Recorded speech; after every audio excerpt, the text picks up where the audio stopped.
নমস্কার, আমি আকাশ মাইতি, সাগর government ITI electrician ট্রেডের দ্বিতীয় বর্ষের ছাত্র। এবছর আমি একটি প্রজেক্ট বানিয়েছি। প্রজেক্টটির নাম হলো relation of pure AC switch logic gate. এখানে 4টি গেট আছে। প্রথম গেটটির নাম হলো নট গেট।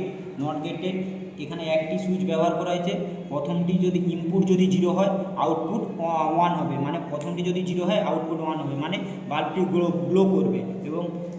এবং ইনপুট যদি 1 হয়, আউটপুট 0 হবে, মানে বাল্বটি গ্লো করবে না। বাফার গেটের ক্ষেত্রে ইনপুট যদি 0 হয়, আউটপুট 0 হবে, মানে বাল্বটি গ্লো করবে না। দেখুন, ইনপুট 0 আছে, আউটপুট 0, মানে বাল্বটি গ্লো করবে না। এবং ইনপুট যদি 1 হয়, আউটপুট 1 হবে, মানে বাল্বটি গ্লো করবে।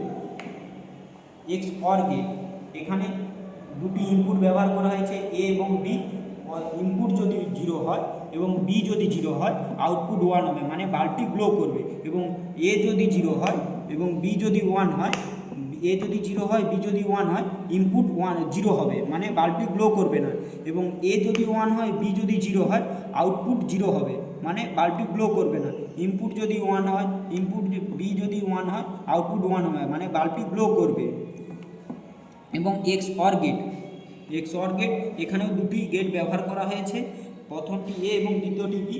প্রথমটি যদি এ ইনপুট যদি 0 হয়, বি যদি 0 হয়, আউটপুট 0 হবে, মানে বাল্বটি গ্লো করবে না। এবং ইনপুট যদি 0 হয় এবং বি যদি 1 হয়, মানে আউটপুট 1 হবে, মানে বাল্বটি গ্লো করবে।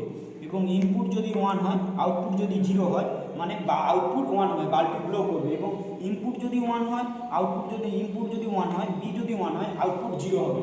এগুলো আমরা টেলিকমিউনিকেশন এবং ডিজিটাল মেমোরির ক্ষেত্রে ব্যবহার করতে পারি। নমস্কার।